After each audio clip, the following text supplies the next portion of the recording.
இப்பொழுது உன் சகோதரனுடைய இரத்தத்தை உன் கையில் வாங்கிக் கொள்ள தன் வாயைத் திறந்த இந்த பூமியில் நீ சபிக்கப்பட்டிருப்பாய். நீ நிலத்தை பயிரிடும்போது அது தன் பலனை இனி உனக்கு கொடாது. நீ பூமியில் நிலையற்றி அலைகிறவனாயிருப்பாய் என்றார். அப்பொழுது காயின் கர்த்தரை நோக்கி, எனக்கு இட்ட தண்டனை என்னால் சகிக்க முடியாது. இன்று என்னை இந்த தேசத்திலிருந்து துரத்தி விடுகிறீர். நான் உமது சமூகத்திலிருந்து விலகி மறைந்து பூமியில் நிலையற்று அலைகிறவனா இருப்பேன். என்னை கண்டுபிடிக்கிறவன் எவனும் என்னை கொன்று போடுவானே என்றான்.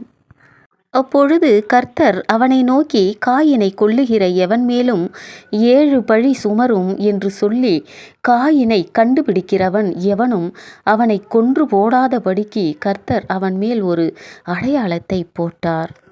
அப்படியே காயின் கர்த்தருடைய சந்நிதியை விட்டு புறப்பட்டு ஏதேனுக்கு கிழக்கான நோத் என்னும் தேசத்தில் குடியிருந்தான். காயின் தன் மனைவியை அறிந்தான்.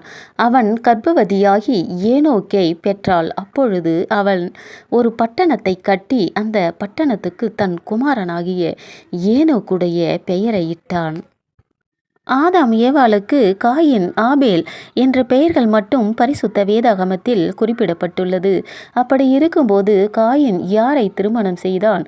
அவன் ஏனோக்கை பெற்றான். ஆதாம் ஏவாளுக்கு நிறைய சந்ததிகள் இருந்திருக்கலாம். காயின் ஆபேலுக்கு நிறைய உடன்பிறப்புகள் இருந்திருக்கலாம்.